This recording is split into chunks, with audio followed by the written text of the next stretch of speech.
에 주었다 초생아 사망률이 되는 거죠. 그죠? 그러면 1년 뒤에는요. 1년 뒤에는 중앙인구 수분의 중앙인구수. 정확히 따지면 1세에서 4세의 중앙인구 수분에 1세에서 4세의 사망한 아이의 수 하면은 유아 사망률이 된다라고 보시면 됩니다. 이렇게 해서 외우시면 얼추 다 외워집니다. 그쵸? 자, 그 다음에 또 되게 중요한 알파 인덱스라는 게 있어요. 알파 인덱스. 얘는 죽었다 깨나도 외워두셔야 돼. 알파 인덱스는 신생아 사망 수분의 영아 사망수예요. 제가 아까 영아 사망 안에는 신생아 사망이 들어간다고 표현했습니다. 자, 얘가 1이면 어떻게 될까요? 얘가 1이면 많은 아이들이 신생아 때 죽은 거예요. 어렸을 때 죽은 거죠. 그러면 이거는 1이면 굉장한 선진국이다라고 보시면 돼. 왜? 태어날 때 이거는 대부분 선천적으로 죽은 거니까 어쩔 수 없잖아요. 그런데 후진국에서는 잘 태어난 아이를 사건으로 죽이고 교통사고로 죽이고 또 굶겨서 죽이고 되게 이런 현상이 많이 일어나거든요. 그래서 뒤쪽으로 갈수록 사망률이 높아지면 대부분 후진국입니다. 근데 앞에 쪽에서 특히 초생아 쪽에서 죽였다. 그런 대부분 아이들이 초생아 때 죽었다. 이건 대단한 선진국이다라고 보시면 되고요. 하여튼 이게 2면 대단한 선진국. 그럼 그거 하나 봅시다. 얘가 1보다 작을 수 있어요, 없어요? 있어요, 없어요? 집에 가서 잘 생각해 보시면 아시겠지만 1보다 작을 수는 절대로 없어요. 그죠? 얘는 1부터 시작을 하는 거죠. 그래서 왜냐면 영아 사망 안에 신생아 사망이 이미 들어가 있으니까. 네, 그래서 1보다 작을 수는 절대로 없다. 잘 모르겠으면 그냥 외우실 수밖에 없어요. 그죠? 그래서 1보다 크면 클수록 이거는 후진국이다. 그래 1에 가까울수록 선진국이다 라고 생각하시면 되고요.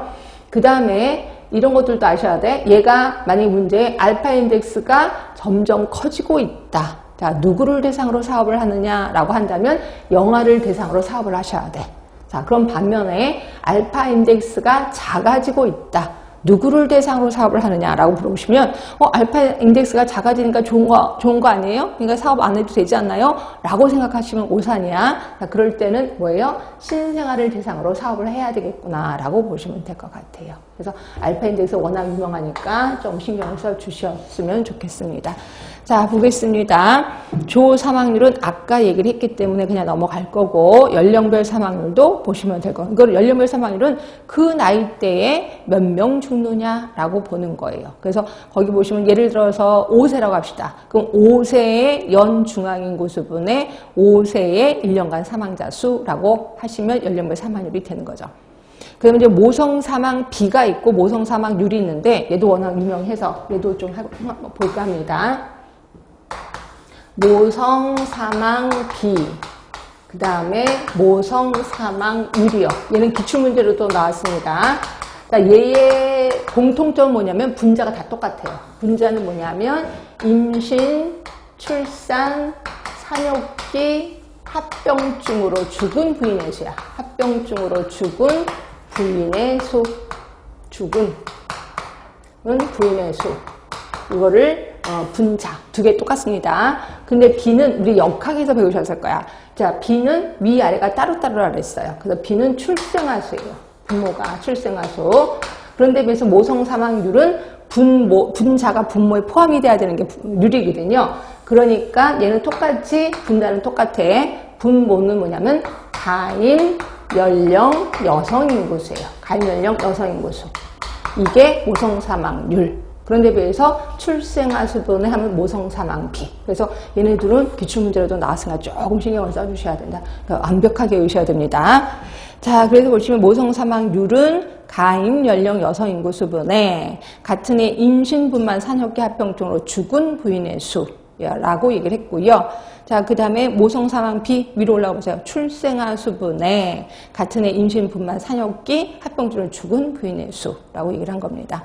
자, 영아 사망률 얘기를 했지요. 그렇죠? 그래서 28일 영아 사망률 1년 미만의 사망한 영아 수라고 얘기를 했고, 한 국가의 보건학적 상태뿐만 아니라 여러 가지 한 나라의 사회 경제적 지표로도 사용을 한다. 결국 영아 사망률이 높을수록 후진국이겠구나. 영아 사망률이 낮을수록 선진국이겠구나라고 보시면 되고요. 우리나라 영아 사망률 높을까요, 낮을까요?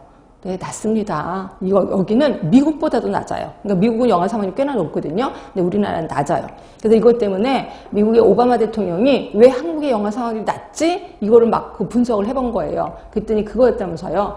아기를 이제 낳았어. 엄마가 이제 병원에서 아기 놓고, 그 다음에 퇴원을 하잖아요. 그 다음부터 엄마랑 얘랑 같이 잔다면서요. 아빠는 안방에서 쫓겨나서 저기 소파에서 자고, 그래서 그 다음부터 엄마랑 애랑 사는 거잖아요. 그런데 미국에서는 아기 방이 따로 있잖아요. 그래서 아기 방 따로 놔두고 뭐 잘 자 이러면서 이제 부부끼리 자는 거죠. 그래서 아침에 일어났더니 이미 죽어 있어. 이런 경우가 많다는 거죠. 그래서 미국의 오바마 대통령이 한국처럼 엄마랑 애랑 같이 자야 된다라고 주장을 했었다 그러네요. 하여튼 이거 영아 사망률 때문에 그렇다 이렇게 보시면 되고요.